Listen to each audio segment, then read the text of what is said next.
Welcome to the new episode of Vande Mataram, the story of India's brave hearts. Today we are going to talk about Tilka Majhi. Tilka Majhi was born Jabra Pahadia on what is believed to be 11 February 1750 in a village called Tilakpur in Sultanganj, Bihar. However, it was his fiery nature that earned him the nickname Tilka, which in the Pahari language means a person with angry red eyes. Jabra later became the head of his village, and it was customary in his tribe to address the village head as Majhi. It was the period when the company started directly administering and collecting taxes in Bengal and Bihar. The Adivasis became more and more indebted to Mahajans or the moneylenders. The company had connived with the Mahajans to wrest the land from the tribals in lieu of unpaid loans, and the British became landowners in the Santhal Pargana region. Thus, in no time, the Adivasis were reduced to mere agricultural laborers or tenants on their own lands. Tilka Majhi, in his youthful years, had witnessed this transition. Around 1750, Tilka was already addressing and mobilizing people in small gatherings in Bhagalpur, urging them to oppose company rule and to rise above the decision of caste and tribe to reclaim what was theirs. Resentment against the British was building, and Tilka looted the company's treasury at Bhagalpur, the district capital where the treasury was located, overpowered the guards and distributed the spoils among the peasants and his tribesmen, who were reeling under the double whammy of the famine and the forceful collection of taxes by the company. This is the first attack by Tilka Majhi in recorded history. Immediately, Tilka gained the respect of his people. British dispatched an 800-strong force led by Captain Brooke to capture Tilka and quell his revolt.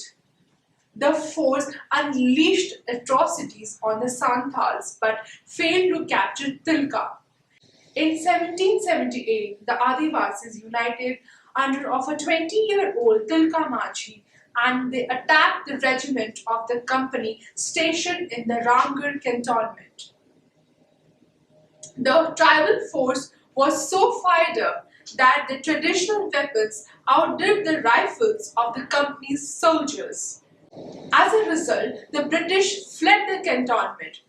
Realizing that it was difficult to fight with the Adivasis, August Cleveland, a shrewd British diplomat who knew Santali, was appointed to deal with the situation.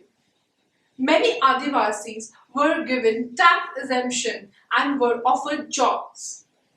Tilka was also offered a job in the hill force raised by Cleveland as well as the exemption granted to the chiefs and their tribes.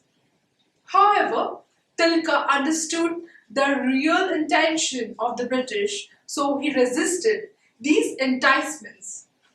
He still had the support and love of the people and worked tirelessly to strengthen Adivasi unity for the final showdown with Cleveland. Tilka sent messages on psalm leaves to tribal groups that had not yet accepted British authority, asking them to unite to save the land. This had the desired effect, and he was able to rally massive support among his people.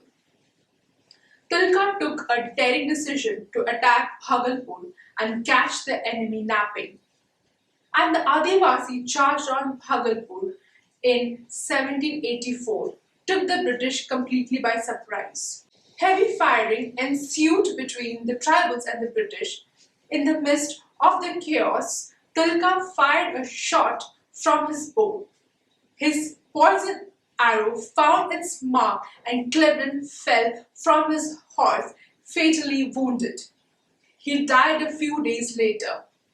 Having dealt a major blow to British morale, Tilka and his comrades retired to the safety of the jungle, largely unarmed.